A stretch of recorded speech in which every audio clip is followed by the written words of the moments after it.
Leave or I'll destroy it! Those words weren't a threat. They were a declaration.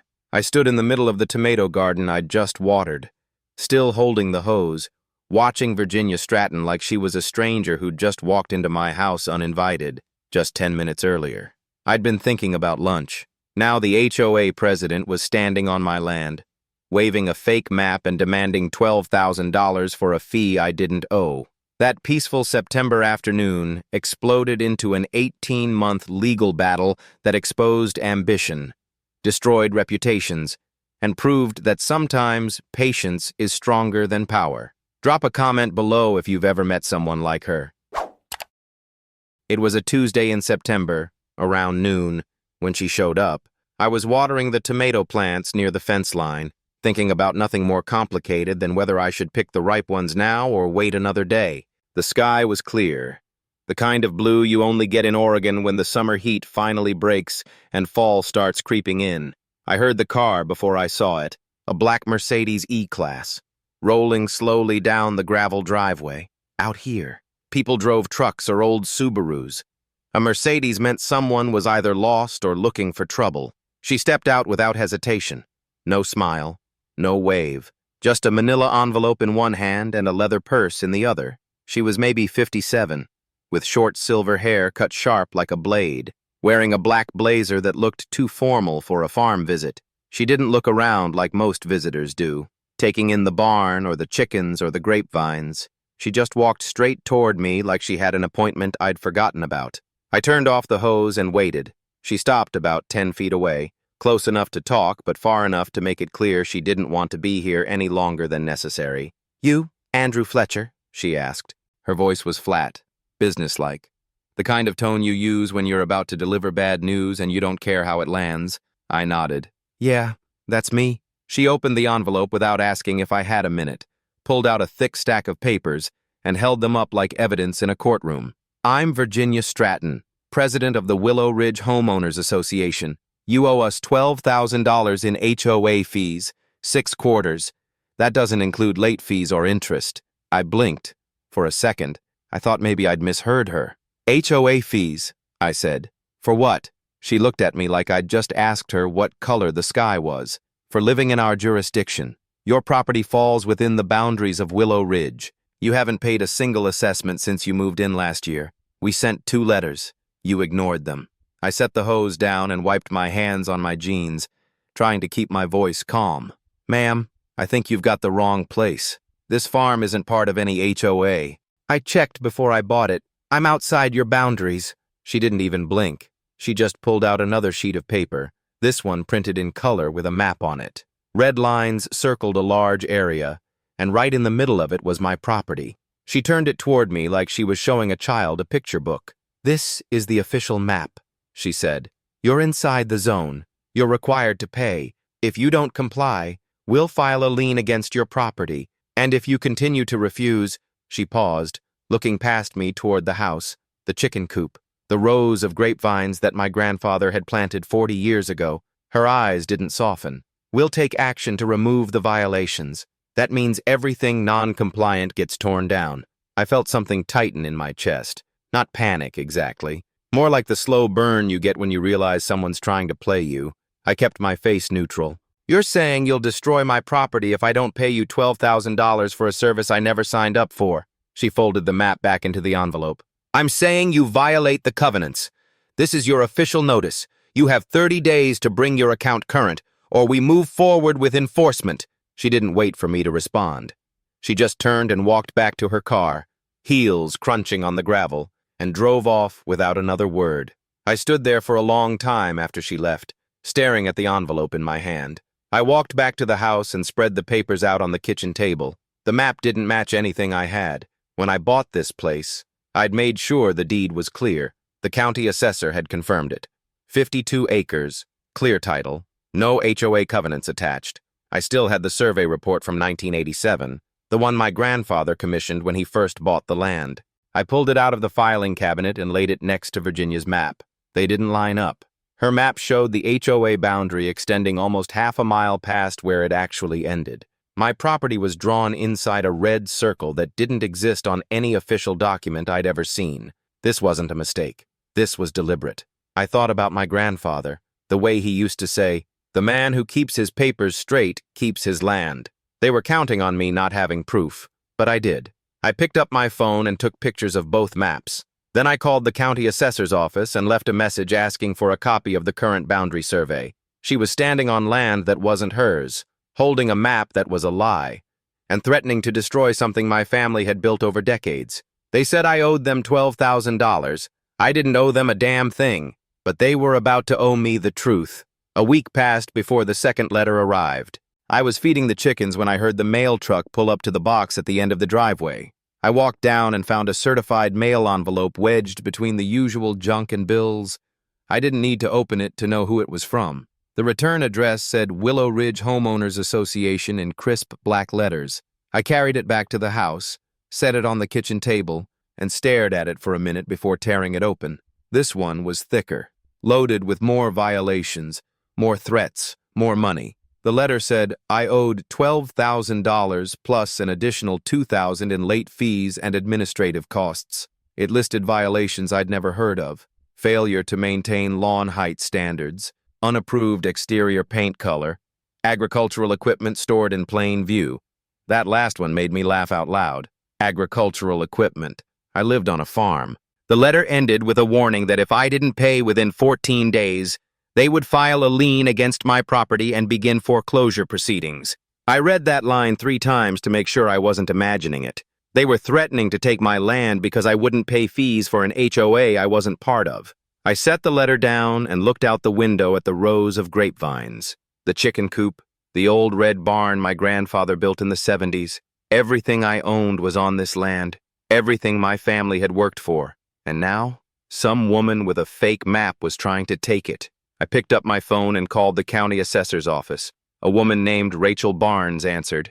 I explained the situation as calmly as I could. She put me on hold for a few minutes, then came back with the answer I already knew. Mr. Fletcher, according to our records, your property is not within any HOA jurisdiction. The Willow Ridge boundary ends about 400 meters west of your land, and I asked her if she could send me a copy of the official boundary map. She said she'd email it within the hour. I thanked her and hung up.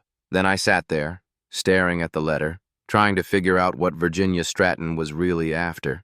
It didn't make sense. She had to know I wasn't in the HOA. She had to know the map she showed me was wrong.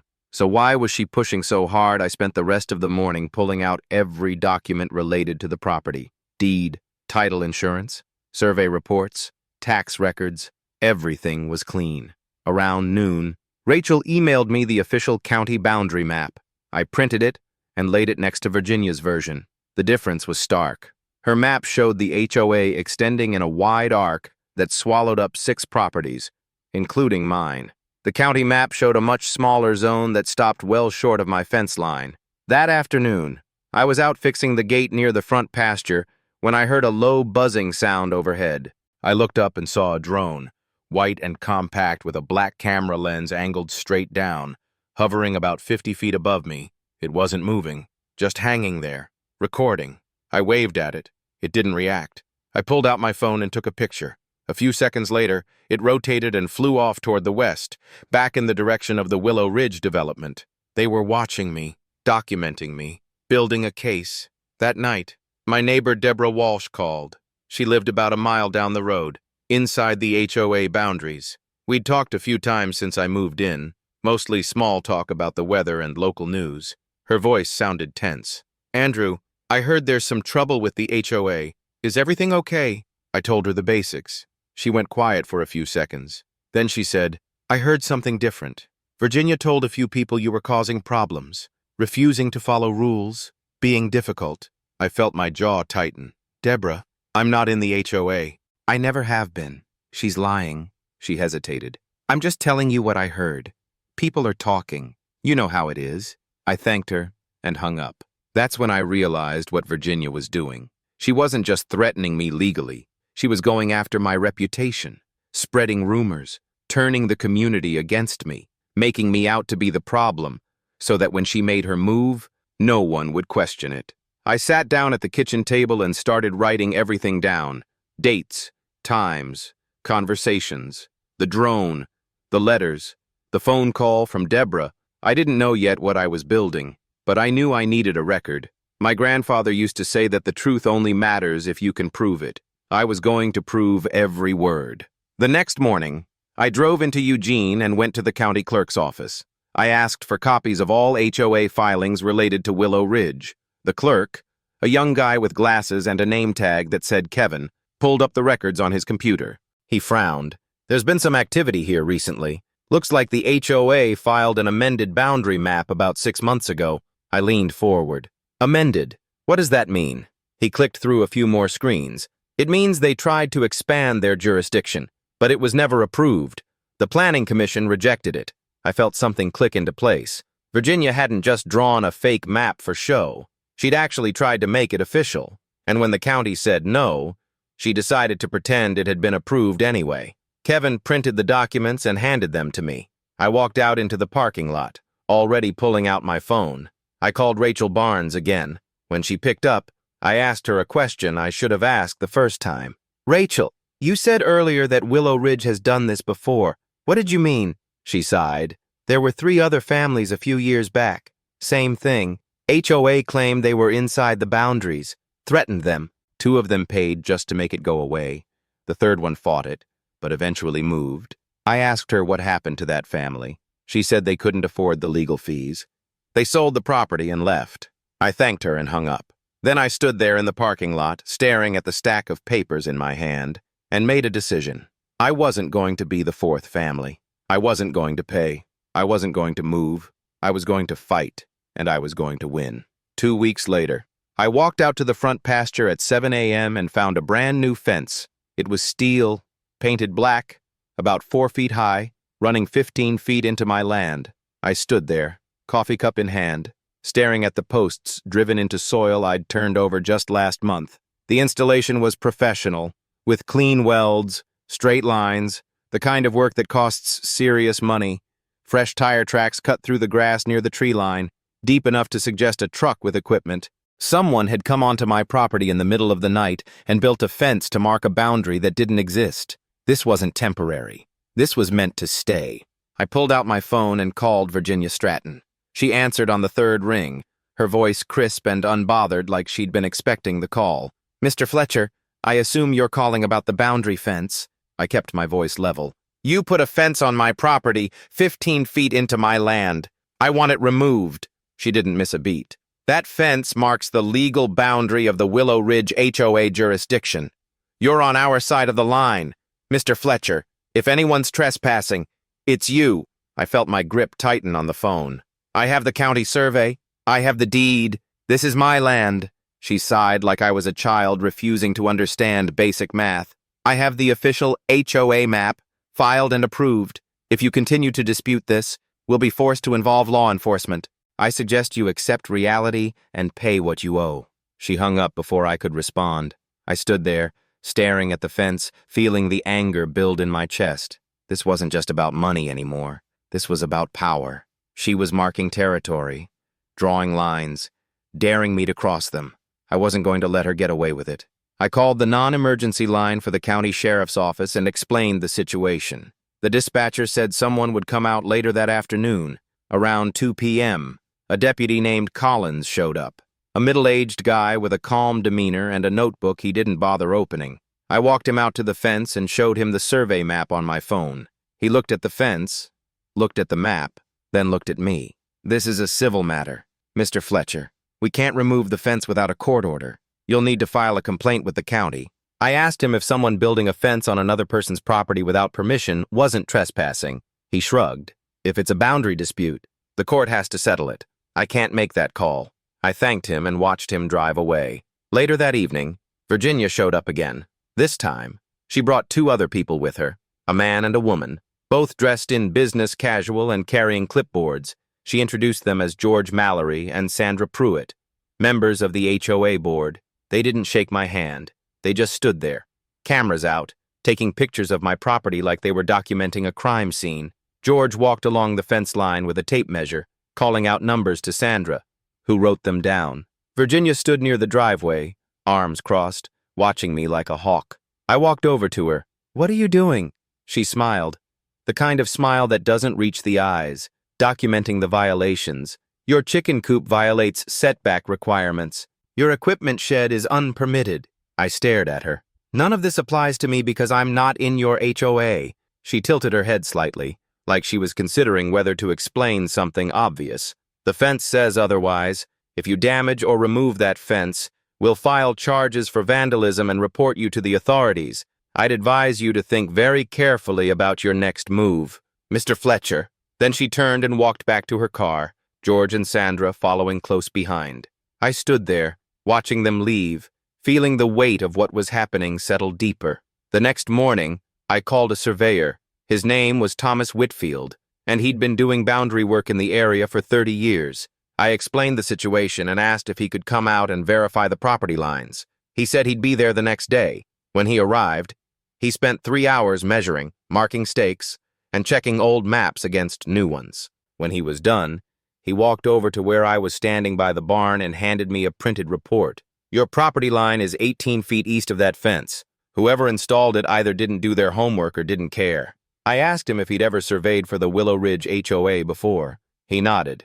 About 5 years ago. They didn't like my results then either. Said I must have made a mistake. I didn't. They just didn't want to hear the truth. I thanked him and paid him in cash. Then I sat down at the kitchen table and opened my laptop. Somewhere in this mess, there had to be a reason Virginia was pushing so hard. I started searching public records, property sales, business filings, development permits. It took me about an hour before I found it. Stratton Development Corporation. Registered in Oregon. Owner Virginia Stratton. I pulled up a proposal submitted to the county planning office 8 months ago. A luxury housing development, 85 units. Estimated value $14 million. The proposed site was a large tract of land adjacent to Willow Ridge. But the blueprint showed something that made everything click into place. The project needed more land to make the layout work.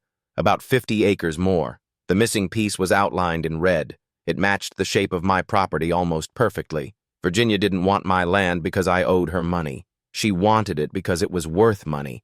A lot of money. If she could force me out, she could buy it cheap, maybe even take it through foreclosure, and fold it into her development project. The HOA wasn't the goal. It was the weapon. I printed out the proposal and added it to the growing stack of documents on my table. Then I picked up my phone and started looking for a lawyer. Not just any lawyer. Someone who specializes in property law. Someone who dealt with HOAs before. Someone who knew how to win.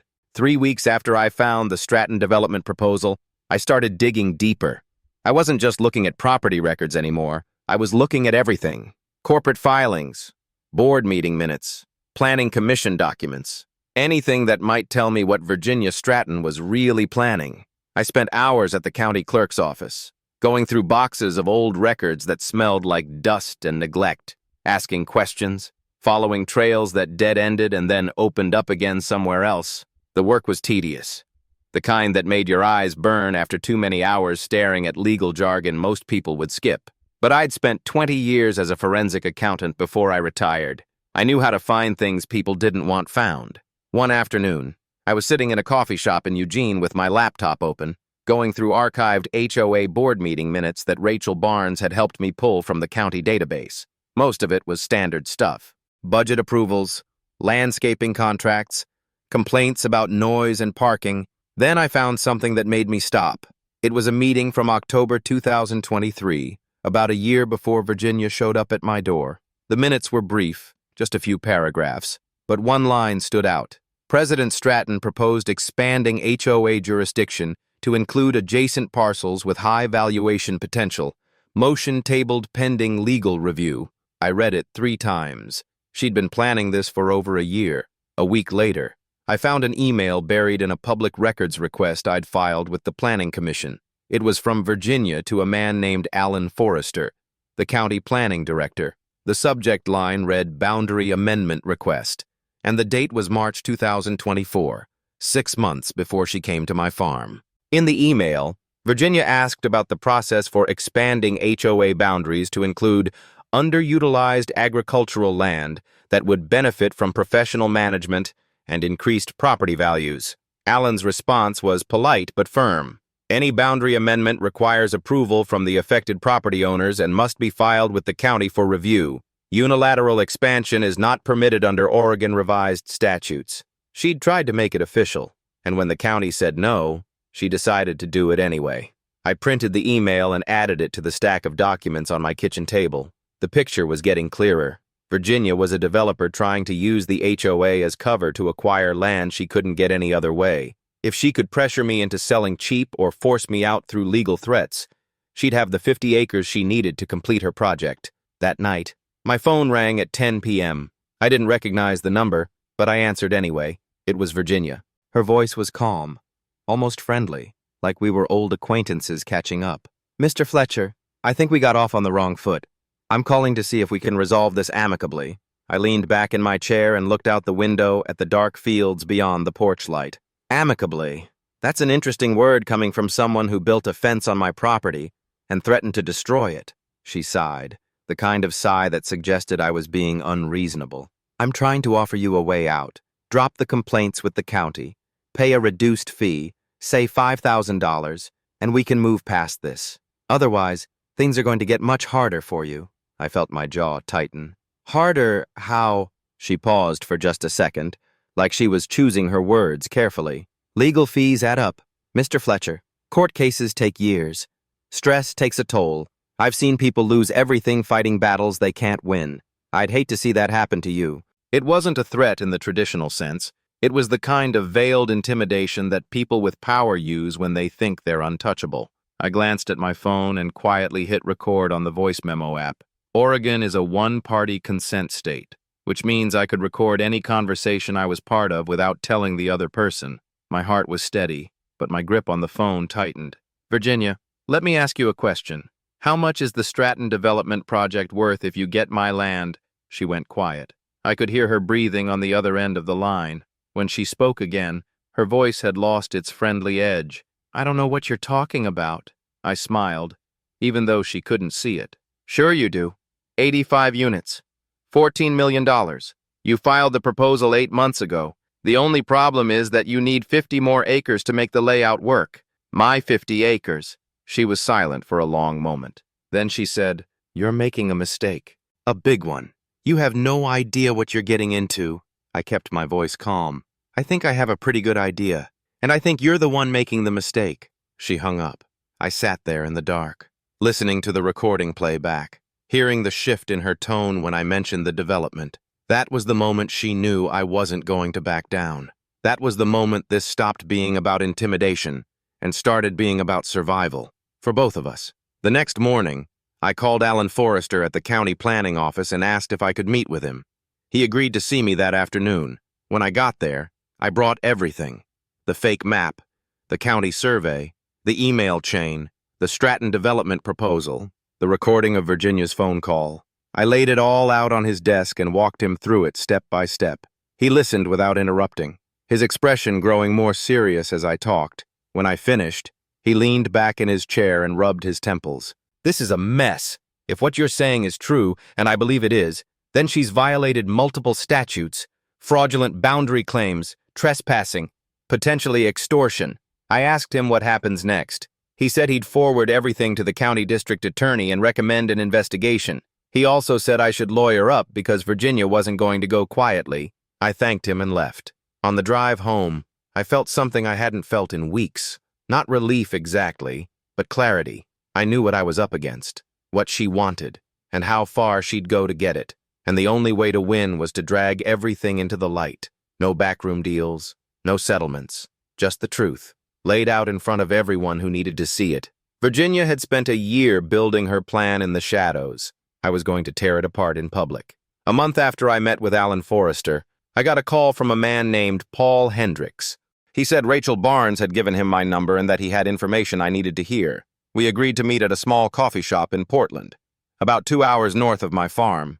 I drove up on a Saturday morning, the kind of gray October day where the clouds sit low and heavy over the hills. Paul was already there when I arrived, sitting in a corner booth with a folder in front of him. The place smelled like burnt espresso and rain-soaked wool. He was maybe 51, with thinning hair and the cautious look of someone who'd learned not to trust easily. We shook hands and I sat down. He didn't waste time with small talk. "I used to work for Willow Ridge HOA.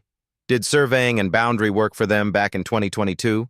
Virginia Stratton hired me to update their jurisdiction map.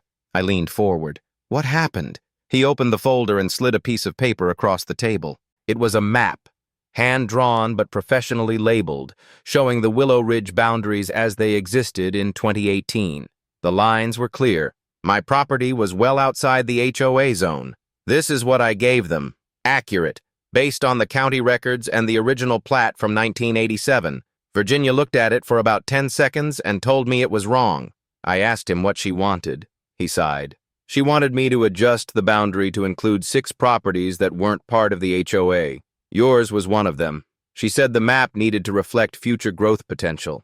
I told her that's not how surveying works. You can't just redraw lines because you want more territory. He paused and took a sip of his coffee. She fired me the next day. Told me if I said anything to anyone, she'd sue me for breach of contract.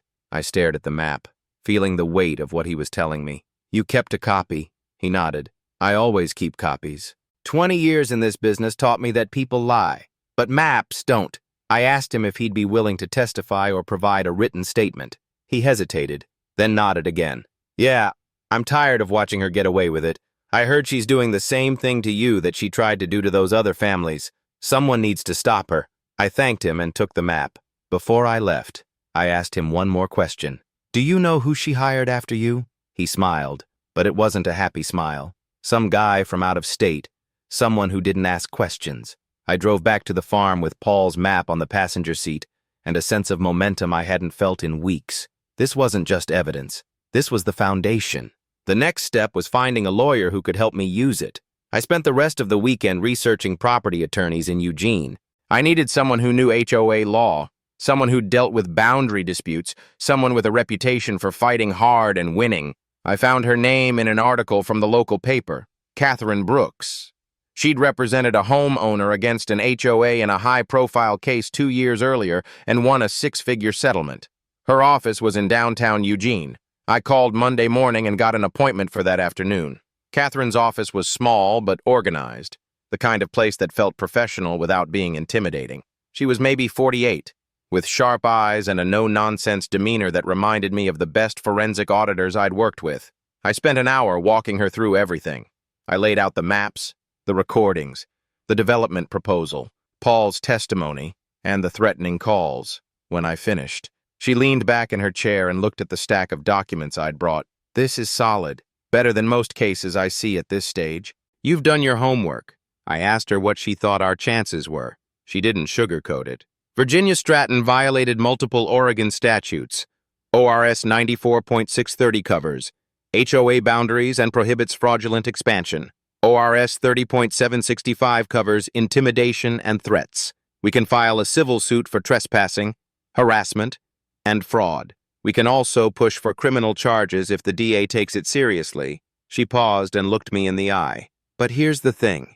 Court cases take time. This could drag on for a year. Maybe more. It's going to cost money, and it's going to be stressful. HOAs have resources. They have lawyers on retainer. Virginia's not going to roll over just because you have evidence. I thought about that for a moment. Then I said, what if we don't go to court first? What if we take this public? Catherine raised an eyebrow. Public how? I told her about the County Planning Commission hearings. They were open to the public. They were recorded. If I could get a hearing scheduled and present my evidence there, in front of the commission, the community, and the press, Virginia wouldn't be able to hide behind closed doors and legal threats. Catherine smiled. That's not a bad idea. Public hearings put pressure on people, especially people who care about their reputation. Over the next 2 weeks, Catherine and I built the case. We organized every piece of evidence into a clear, logical narrative. We prepared visual aids, side-by-side comparisons of the real map and Virginia's fake one. We contacted the 3 families Rachel had mentioned, the ones who'd been pressured by the HOA before. 2 of them agreed to provide written statements. One of them, an older couple named the Morrisons, said they'd be willing to speak at the hearing if needed. Catherine filed a formal complaint with the County Planning Commission, requesting a public hearing to address the fraudulent boundary claim. The hearing was scheduled for 3 weeks out, on a Tuesday evening at 7 p.m. In the meantime, I kept documenting everything. Every letter from the HOA, every interaction, every threat. I also started reaching out quietly to other property owners near Willow Ridge, asking if they'd experienced anything similar. 3 of them had received letters. None of them had paid. One evening, about a week before the hearing, I was sitting on the porch watching the sun go down when I got a text from an unknown number. It was short. "You're making a big mistake. Drop this now or you'll regret it." I didn't respond. I just took a screenshot and forwarded it to Catherine. She replied within minutes. "Save everything. This is evidence of harassment."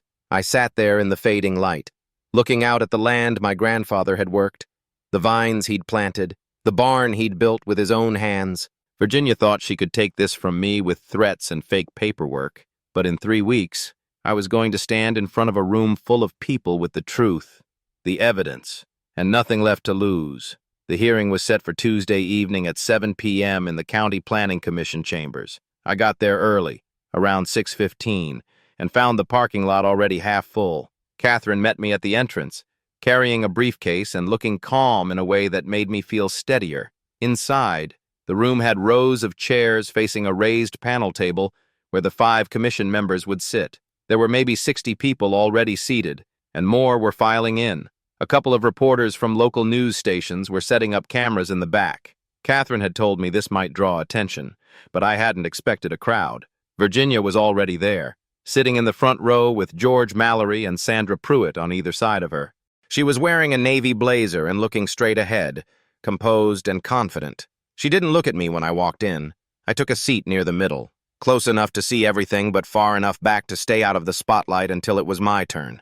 At 7 p.m. sharp, the commission chairman, a man named Robert Finley, called the meeting to order. He went through the agenda quickly. There were 3 items before mine. Routine stuff about zoning variances and building permits. I barely heard any of it. My mind was going over the presentation Catherine and I had rehearsed. When my case finally came up, Robert read the complaint out loud. Andrew Fletcher versus Willow Ridge Homeowners Association. Dispute regarding property boundaries and alleged fraudulent jurisdiction claims. Virginia stood first. She walked to the podium with a folder in her hand, placed it down, and addressed the commission in a calm, measured tone. "Thank you for hearing this matter. Mr. Fletcher has unfortunately misunderstood the scope of our HOA's jurisdiction.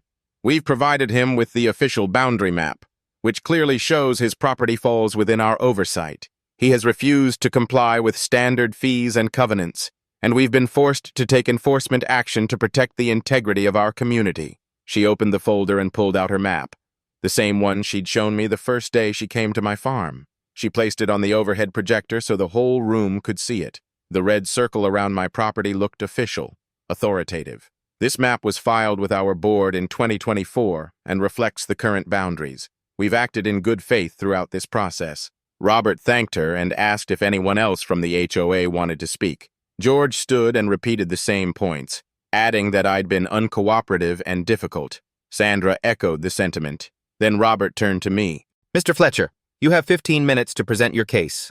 I stood and walked to the podium, feeling the weight of every eye in the room. Catherine gave me a small nod from her seat. I took a breath and started. "Thank you. I'm not here to argue about fees or covenants. I'm here to show you that the map Virginia Stratton just presented is a lie." The room went quiet. I could feel the shift, the sudden attention. I pulled out the first document, the official county boundary map from 2018, and placed it on the projector next to Virginia's version. Side by side, the fraud was obvious. Her map showed a wide arc extending far past the legal boundary. The county map showed a much smaller zone that stopped well short of my property. "This is the real boundary. It was surveyed and filed with the county in 2018. My property is 400 meters outside the HOA jurisdiction. It always has been." I moved to the next document, the email exchange between Virginia and Alan Forrester. In March 2024, Virginia tried to get the county to approve an expansion of the HOA boundaries. The county planning office rejected it, but instead of accepting that decision, she went ahead and drew her own map anyway. I heard murmurs ripple through the audience. Someone in the back shifted in their seat. A camera shutter clicked. I glanced at Virginia. Her face was still composed, but there was a tightness around her mouth that hadn't been there before. I kept going. Virginia didn't do this because she cares about HOA rules. She did it because she owns Stratton Development Corporation. She's planning an 85-unit luxury development worth $14 million. The only problem is she needs 50 more acres to make it work. My 50 acres. I put up the Stratton development proposal, the one I'd found in the public records. The blueprint clearly showed my property outlined in red as part of the planned expansion. The room was completely silent now. Then I played the recording. Virginia's voice came through the speakers, calm and threatening. Legal fees add up. Mr. Fletcher, court cases take years. Stress takes a toll. I've seen people lose everything fighting battles they can't win. I'd hate to see that happen to you. When the recording ended, I looked at the commission. This isn't a boundary dispute. This is extortion. Virginia Stratton used the HOA as cover to try to force me off my land so she could buy it cheap and fold it into her development project. Robert leaned forward. Ms. Stratton, do you have a response? Virginia stood slowly. For the first time, she looked uncertain. I don't know where Mr. Fletcher got that recording, but it's taken out of context. The development proposal is a separate matter. The boundary issue is legitimate. Robert cut her off. Ms. Stratton, this commission has never approved any boundary expansion for Willow Ridge HOA past the 2018 survey. If you've been enforcing a jurisdiction that doesn't legally exist, that's a serious problem.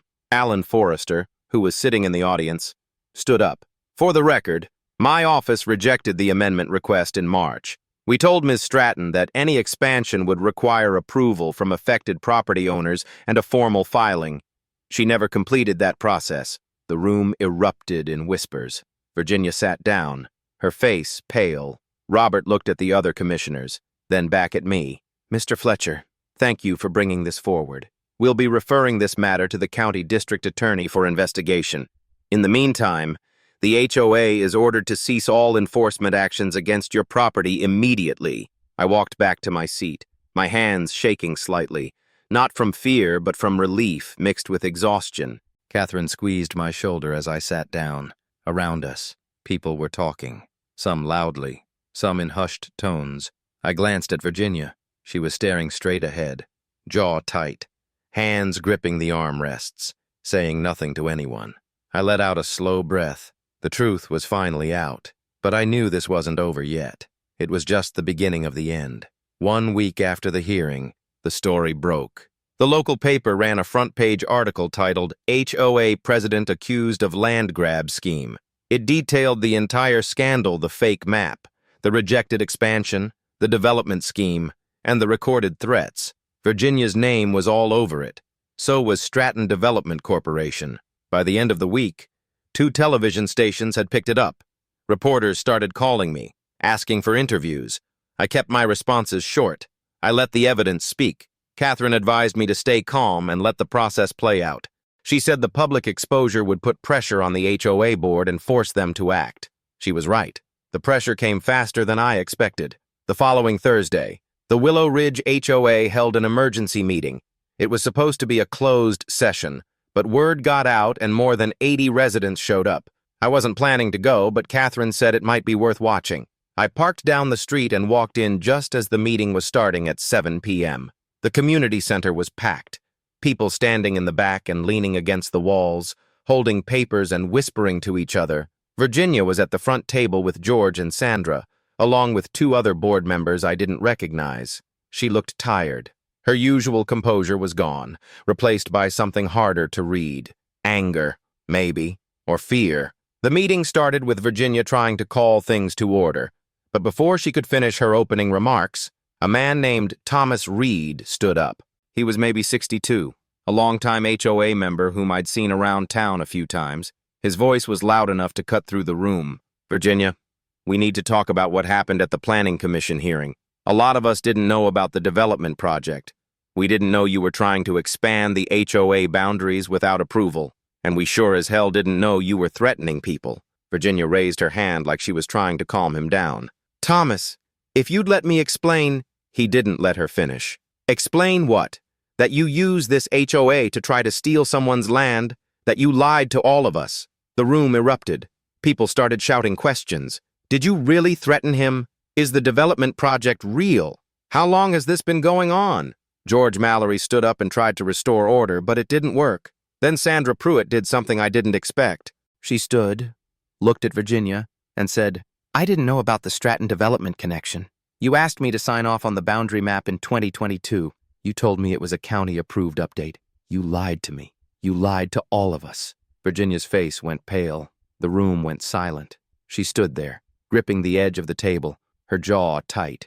Then she said something that surprised me. I did what I thought was best for this community. I was trying to create value. I was trying to build something. A woman in the third row stood up. Her voice was shaking but clear. You were trying to build something for yourself, not for us, for you. Virginia didn't respond. She just stood there, staring at the crowd like she couldn't believe this was happening. Thomas Reed spoke again. I'm calling for a vote of no confidence.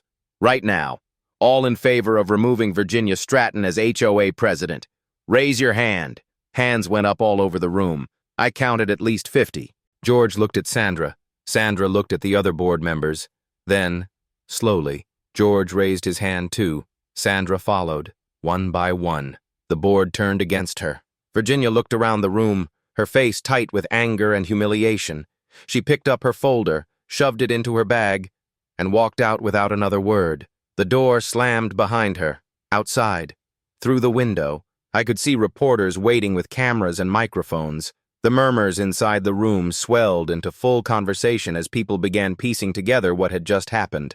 I left before anyone could notice me. I didn't need to see the rest. I'd seen enough. The next morning, Catherine called. The district attorney's office opened a formal investigation. They're looking into fraud, intimidation, and possible forgery charges. It's going to take a few months, but they're taking it seriously. I asked her what that meant for me. She said the HOA had already sent a letter officially withdrawing all claims against my property. The fence would be removed within 30 days. Any legal threats were off the table. You won, Andrew. The rest is just cleanup. I thanked her and hung up. Then I walked outside and stood in the driveway, looking at the land my grandfather had worked for 40 years, the vines he planted, the barn he built, the fields he turned. All of it is still mine, still standing. I thought about Virginia, walking out of that meeting with nothing left but a reputation in ruins and a business that was about to collapse under legal scrutiny. I didn't feel sorry for her, but I didn't feel triumphant either. I just felt tired and relieved. Justice wasn't loud. It wasn't dramatic. It was quiet. It was paperwork and recordings, and people finally deciding to do the right thing. I stood there for a long time, watching the sun come up over the hills, and let myself breathe for the first time in months.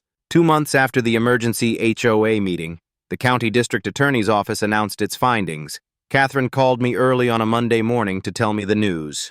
They're charging Virginia with forgery under ORS 162.055 and intimidation under ORS 30.765. Stratton Development Corporation is also being sanctioned for fraudulent business practices. The civil case is moving forward too. I asked her what that meant in practical terms. She said Virginia was facing significant fines, possibly criminal penalties, and that the civil court would determine damages owed to me and the other families who'd been targeted. The hearing was scheduled for 3 weeks out. I marked it on the calendar and went back to work on the farm, trying not to think about it too much. But it was hard not to feel the weight lifting, even just a little. The civil hearing took place on a cold morning in early December. The courtroom was smaller than I expected, with wooden benches and high ceilings that made every sound echo. Catherine sat next to me at the plaintiff's table. Across the aisle, Virginia's lawyer, a man in a gray suit who looked like he'd rather be anywhere else, sat alone. Virginia didn't show up. Catherine had warned me she might not. People like her don't like being held accountable in public, she'd said. The judge was a woman named Catherine Norwood, maybe in her early 60s, with sharp eyes and a no-nonsense demeanor. She reviewed the case quickly, flipping through the thick folder of evidence we'd submitted. Then she looked up and asked Virginia's lawyer if he had anything to say. He stood and gave a half-hearted defense, claiming the boundary dispute was a misunderstanding and that his client had acted in good faith. Judge Norwood didn't look convinced. She asked him directly, "Counsel, your client attempted to enforce a boundary map that was never approved by the county. She threatened Mr. Fletcher with legal action and property destruction. She built a fence on his land without permission. How is any of that good faith?" The lawyer hesitated, then said something about miscommunication and administrative errors. Judge Norwood cut him off. "This isn't an administrative error. This is a pattern of deliberate misconduct designed to pressure a property owner into surrendering land for personal financial gain. She turned to me. Mr. Fletcher, I've reviewed your evidence. The recordings, the emails, the testimony from Mr. Hendricks and the county planning office. This case is clear. The defendant violated your property rights and used her position as HOA president to do it. That kind of abuse of power cannot be tolerated. She delivered her ruling without hesitation. Virginia Stratton was ordered to pay $45,000 in civil penalties. An additional $30,000 would go to me to cover legal fees, surveying costs, and damages for harassment and emotional distress. The HOA was ordered to remove the fence within 30 days and issue a public apology in 2 local newspapers. Stratton Development Corporation's business license was suspended for 18 months, effectively killing the luxury housing project. Judge Norwood also issued a permanent injunction barring Virginia from serving on any HOA board in the state of Oregon for the rest of her life. This court takes property rights seriously, she said. HOAs exist to serve communities, not to enrich individuals. When someone abuses that trust, there are consequences. Catherine leaned over and squeezed my arm. I sat there, letting the words sink in. 45,000 in penalties, 30,000 to me. The fence is gone, the threats are gone, the fake map exposed for what it was. It felt surreal, like I'd been holding my breath for months and could finally exhale after the hearing. Catherine and I walked out into the cold December air. Reporters were waiting on the courthouse steps, but I didn't stop to talk. I'd said everything I needed to say in that courtroom. On the drive home, I thought about what Judge Norwood had said. Consequences. Virginia had spent over a year building her plan, lying to people, threatening me, trying to take something that didn't belong to her, and now it was all gone. The development project, her reputation, her position, her freedom to operate unchecked. I pulled into the driveway just as the sun was setting, casting long shadows across the fields. The fence was still there, but I knew it wouldn't be for long. The HOA had already scheduled a contractor to remove it. I walked up to the house and stood on the porch, looking out at the land that had almost been taken from me. The grapevines were bare now, waiting for spring. The barn was quiet. The chickens had gone inside for the night. Everything was still. Everything was mine. I thought about something my grandfather used to say. Freedom isn't free. You pay for it with patience and proof. I'd paid, and I'd won. Not with anger or violence, but with paperwork, recordings, and the truth laid bare in front of people who still believed in justice. It had taken 18 months, but it was over, and I was still standing. 3 months after the verdict, I started to see the ripple effects. The first thing that happened was that the fence came down. A crew showed up on a Tuesday morning in late December, and by noon the steel posts were gone. The concrete dug up, the ground smoothed over like the fence had never been there. I stood on the porch and watched them work, feeling a quiet satisfaction I hadn't expected. It wasn't just about the fence. It was about everything it represented. The lies, the threats, the attempt to take what wasn't theirs. Now it was gone, and the land was whole again. A week later, the public apology appeared in 2 local newspapers. It was brief and formal, the kind of statement written by lawyers to avoid further liability. But it was there. The Willow Ridge HOA acknowledged that my property had never been part of their jurisdiction and that enforcement actions taken against me were done in error. They expressed regret for any inconvenience caused. Inconvenience. That was the word they used. I didn't laugh, but I almost did. Catherine called me in early January to tell me the criminal case against Virginia was moving forward. The district attorney had enough evidence to proceed with charges of forgery and intimidation. A trial date was set for late spring. She also told me that 2 other families who'd been pressured by Virginia in previous years had come forward with their own complaints.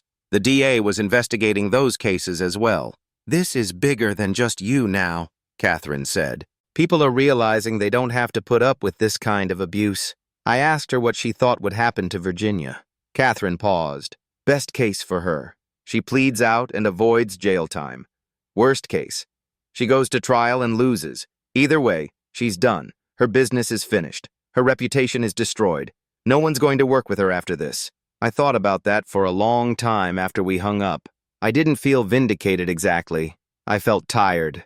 Tired of thinking about Virginia Stratton. Tired of the whole mess. I wanted to move on, but I knew closure didn't work that way. It came in pieces, not all at once. In February, the new HOA board reached out to me, Thomas Reed, who'd been elected as the interim president after Virginia was ousted, called and asked if he could come by the farm. I agreed, more out of curiosity than anything else. He showed up on a Saturday afternoon, carrying a bottle of wine and an apology that felt more genuine than the one printed in the newspaper. "I should have asked more questions," he said. We were sitting on the porch, looking out at the fields. We all should have. Virginia was good at making herself seem competent and in control. By the time we realized what she was doing, it was too late. I told him I didn't blame him or the other residents. She fooled a lot of people. That's what people like her do. He nodded. We've made some changes. New bylaws, financial transparency. No board member can have a conflict of interest anymore. We're trying to rebuild trust. I appreciated that. It wasn't my fight anymore. But it mattered that they were trying to fix what had been broken. Before he left, Thomas said something that stuck with me. "You didn't just save your land. You saved this whole community from someone who would have run it into the ground." I didn't know if that was true, but I accepted the sentiment. After he left, I sat on the porch for a long time, thinking about everything that had happened. The hearing, the verdict, the fallout. It all felt distant now, like something that had happened to someone else. One evening in late February, Deborah Walsh stopped by. She was the neighbor who'd called me months earlier, the one who'd repeated the rumors Virginia had spread about me. She stood in the driveway, looking uncomfortable, and said she wanted to apologize. "I should have known better.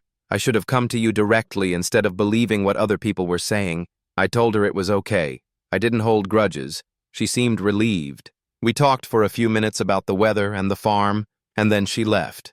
It was a small moment, but it mattered. It was one more piece of the old tension falling away. By March, things had settled into a new kind of normal. The legal battle was over. The threats were gone. The threats were, the land was mine, and no one was disputing it anymore. I went back to the work I loved, planting and tending and fixing things that needed fixing. I didn't think about Virginia much anymore. I'd heard through Catherine that she'd sold her house in Willow Ridge and moved out of state. Stratton Development Corporation had filed for bankruptcy. The criminal case was still pending, but it was no longer my concern. I'd done what I needed to do. I'd stood up, told the truth, and let the system work. And it had worked. Not perfectly, not quickly, but it had worked. Justice wasn't dramatic or cinematic. It was slow and procedural and sometimes frustrating.